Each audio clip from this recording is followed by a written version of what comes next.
Olha só, hoje a gente vai mergulhar de cabeça num mistério que está logo no comecinho de um dos livros mais complexos, né, da história. A pergunta parece simples, mas a resposta tem várias camadas. Por que, afinal, o apóstolo João foi mandado para a ilha de Patmos? Para começar, vamos tentar visualizar o cenário. Pensa em Patmos. É uma ilha rochosa, vulcânica, sabe, um lugar bem desolado, lá no meio do mar Egeu. E era para lá que o Império Romano mandava seus prisioneiros políticos. Era um lugar projetado para isso mesmo, para quebrar o espírito da pessoa com isolamento e trabalho forçado. Então, a grande pergunta é: por que justamente o apóstolo João foi parar lá? Foi um castigo simples e direto? Foi consequência de uma perseguição geral contra os cristãos da época? Ou será que tinha algo a mais? Uma missão divina, quem sabe? É isso que a gente vai tentar entender agora. Bom, para a gente chegar nessa resposta, a gente precisa primeiro dar um passo para trás e entender o contexto da época. O cenário político e religioso daquele mundo era, sem exagero, um verdadeiro barril de pólvora. E bem no centro desse poder todo estava o imperador Domiciano. Para ele, não bastava só o povo pagar impostos e obedecer, não. Ele queria mais. Ele exigia adoração. Chegou ao ponto de se declarar Dominus et Deus, ou seja, Senhor e Deus. E é claro que isso ia dar problema, um problema direto com os cristãos. E é aqui, olha, aqui a gente chega no ponto central do conflito.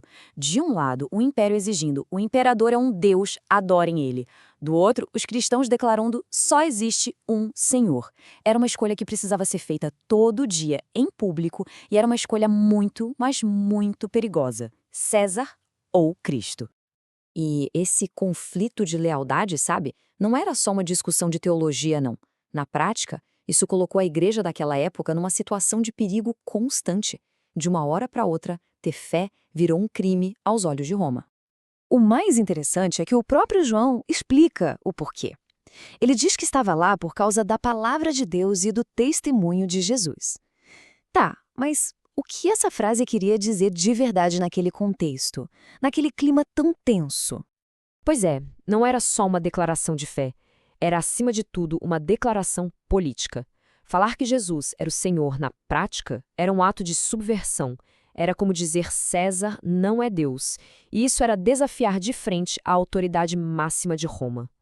E por esse crime de lealdade, a punição vinha e vinha pesada. Um governador de província tinha todo o poder para simplesmente exilar qualquer um que ele achasse que era uma ameaça para a ordem. E a pregação de João? Bom, se encaixava como uma luva nessa descrição. Só que a história não acaba com a sentença, com o castigo. É aqui que a coisa fica impressionante. Patmos, aquela ilha-prisão, estava prestes a virar um portal para algo muito, muito maior. A gente tem que tentar se colocar no lugar do João. Ele estava lá, isolado, passando por condições super difíceis num lugar que foi feito para esmagar o espírito de alguém, não para inspirar nada. O cenário era de puro desespero, né?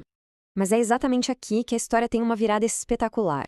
O próprio João escreve que, apesar de toda essa situação, ele estava no espírito. Quer dizer, o corpo dele estava preso, mas o espírito estava livre, estava transcendendo tudo aquilo para se conectar com algo maior.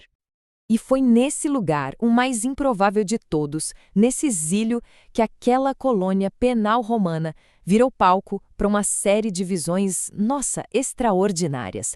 Revelações que iam ecoar por séculos e séculos.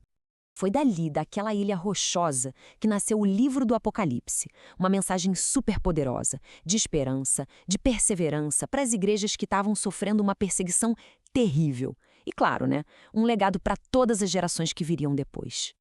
Então, vamos voltar para nossa pergunta lá do começo e juntar as peças desse quebra-cabeça. Afinal, o que foi isso? Castigo, perseguição ou missão? A resposta, como a gente viu, não é uma coisa ou outra. É tudo junto e misturado. Fica bem claro que essas três coisas não se anulam. Pelo contrário, elas estão super conectadas. A perseguição do Império Romano levou ao castigo, que foi o exílio. E esse mesmo castigo, esse lugar de sofrimento, foi transformado por Deus numa missão. Uma missão com um alcance gigantesco que nos deu o livro do Apocalipse. Essa história toda de João em Patmos deixa uma reflexão muito forte, né? Como é que um lugar de exílio pode virar um ponto de partida? mostra que até as situações mais difíceis, aquelas que parecem feitas para acabar com a gente, podem ser transformadas em momentos de propósito profundo. Isso faz a gente pensar como é que a gente pode transformar os nossos próprios exílios, as nossas dificuldades, em oportunidades para algo maior.